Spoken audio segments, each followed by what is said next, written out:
Hi everyone, my name is Brendan and today I'll be presenting Lab 4. This lab explored the oscillatory motion of a two-dimensional spring mass system, which is basically a mass swinging in an arc while the spring stretches and compresses. It's a mix of pendulum motion and spring motion, which shows up in real life in things like bungee jumping or rope swings. The goal was to see whether Newton's laws and energy principle correctly predict how this type of system moves. So, introduction.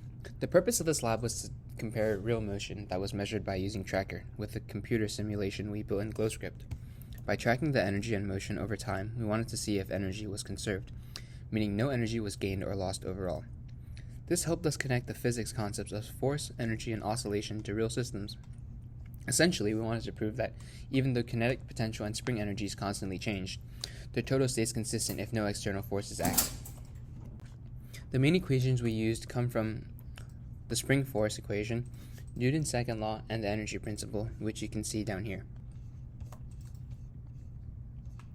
So we use these to calculate how energy changes as the mass moves, and they helped verify that even though the spring stretches and swings, energy still transfers smoothly between these forms.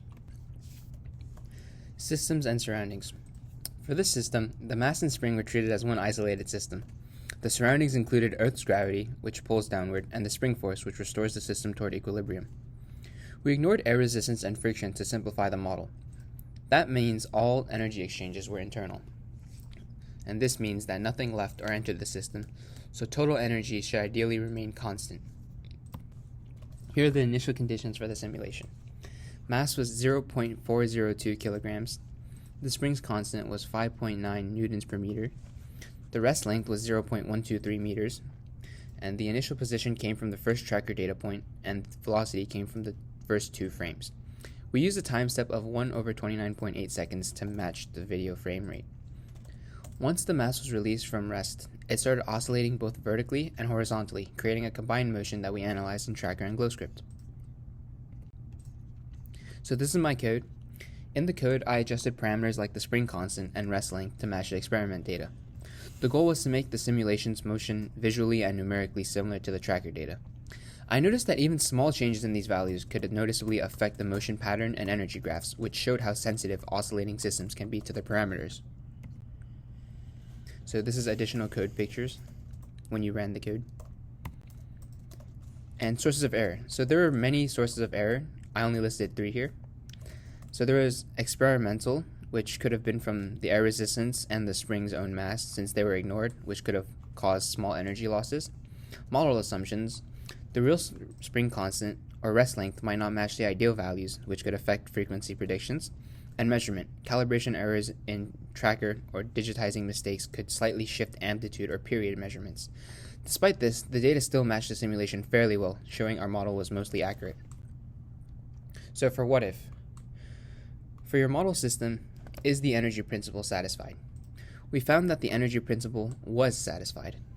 When analyzing the energy plots, we saw kinetic, gravitational, and spring potential energies constantly exchanging.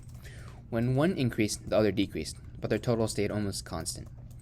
The small drifts in total energy was due to rounding or measurement errors, and from the Tracker data, the oscillation period in the x direction was about 1.45 seconds, and in the y direction, about 1.42 seconds, which are very close values, confirming consistent oscillation.